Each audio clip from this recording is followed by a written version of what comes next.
Hey, Rebecca, what are you doing? Not much. I was just reading about this whole thing with the Ashley Madison website. Why? What's up? How does that affect you?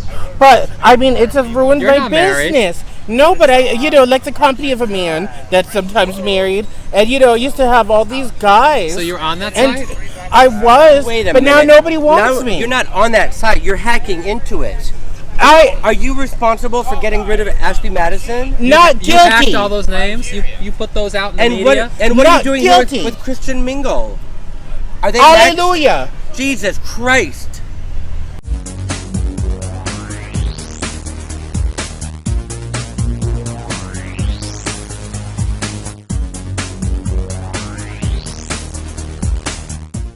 Welcome to View. View in Tompkins Square Lovely Park. Tompkins Square Park.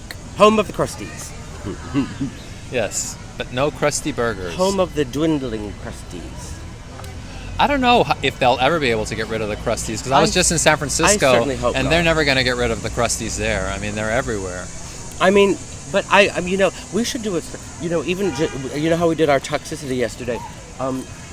We should do something similar with here, because you see the people walking by, and how many of them actually fit the description of what you would expect to see in the East Village or in Tompkins Square Park. You know what we're going to do when we're done filming the episodes? We're going to take a surreptitious camera with our cameraman and film some of the crusties. Surreptitiously. That means sneakily. And they won't know what we're doing because they don't know what surreptitious means. Because there's some. It's not a bad crowd here. Yes. In fact, very East I'd Village-y. almost consider giving some of them asylum if it weren't for the fact that I've already decided I'm going to give political asylum to one of the Syrian I found out that's why I'm refugees. moving out, because Yes. Ernie's giving my room to a sexy Syrian. Yes, Sexy Syrian. We're flashing a picture of the sexy Syrian refugee. His name is what, Assad? Oh, I'm sure it's Abdul, Jihad, whatever. But we like him, or I like him, and I think I'm going to invite him to come stay at our house. I would invite him to stay at my house if I had a house. I have plenty of space to give him asylum. And give him something else too. Well, I mean, he's probably come from a traumatized country, so I want to give him a very soothing environment. I'm sure he'll want to change his clothes. Yeah, he'll probably need a back rub and massage in other parts of his body. He's probably aching all over. Aching. So his muscle aches. You'll have to relieve. Well, you'll have to rub his muscles. When you're trampling through the desert and through Turkey and then onto boats crossing the ocean to get to Greece. You got to have some pain. You need some grease for those muscles, yes. Yeah. Oh, yes. Grease up his muscle. We'll have some grease at the ready. Now, someone who would love to have political asylum is Jared Fogel, the former spokesman for Subway Sandwich. Now, he's going to prison soon because he was arrested for child molestation. Now, was it child molestation or child pornography? I think it was child pornography, actually, and maybe possible intent to molest. Well, how do you know that? Well, it's a thought crime these days because you don't actually have to. Yeah, you don't actually have to molest a child to be convicted of it. All you have to do is even draw a picture of it. That's right. It's the same thing. It's a thought crime. It's It's our Orwellian, one of our Orwellian thought crimes.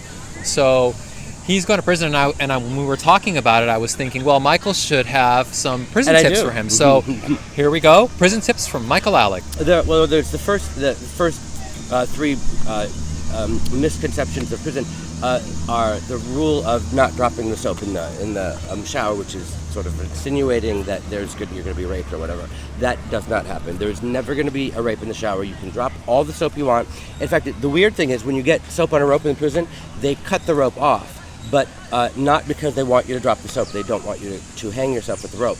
But which doesn't make any sense anyway, because people just cut sheets up to hang themselves. Yeah, how could anybody hang themselves with a soap on a rope anyway? The rope on that soap is so little. It's a lawsuit issue, I'm sure.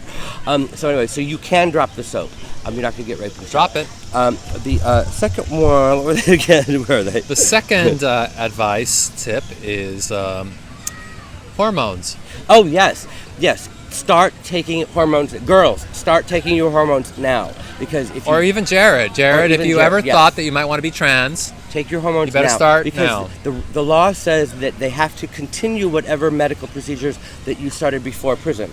They have to continue in prison. So if you're not taking hormones now, it's going to be really hard to get hormones in prison. You have to convince the doctor to give them to you, and the doctors are loath to give them to you.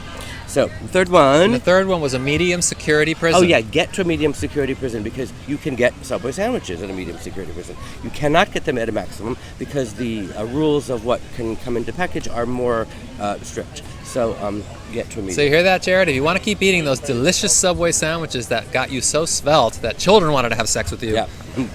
Medium security we prison. know that was his motivation now. Right, it was the children going after him. The children. We'll be right back. We don't mean the children. No. And now a word from our sponsor.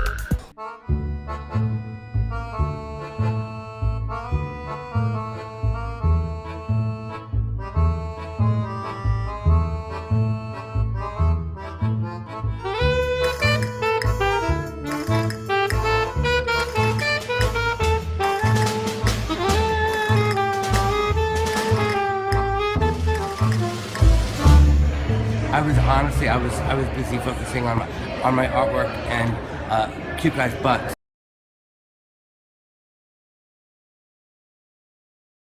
Welcome back to the pew. Welcome back to the pew. Welcome back to the pew. Where Ernie asked the most ridiculous question I've ever heard of. Did I ever spend the night in a box with homeless people in Tompkins Square Park? And the answer is no. I did it in Chelsea, in front of our loft. that's cheating. I think if you're gonna stay the night in a box on the sidewalk, shouldn't you commit and actually stay in the box in a park where everybody else is doing that too with all the other crusties? No, because then you can't. In case you don't like it, you can't go home in the middle of the night. Which we didn't even get there until 2:00 in the morning. I mean, we were late. we couldn't bother to show up.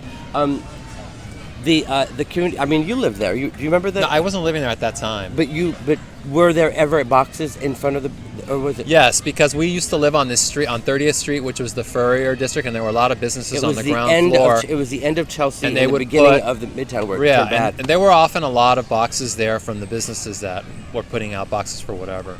And the homeless people made a shanty town out of them. They made an actual community where the houses were big enough to stand up in.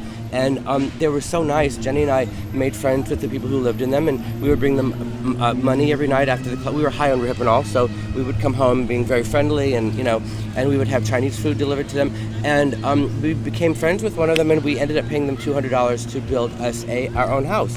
And they built us this beautiful cardboard house that we could stand up in. It could fit 5 people, and oh my gosh! And we brought blankets.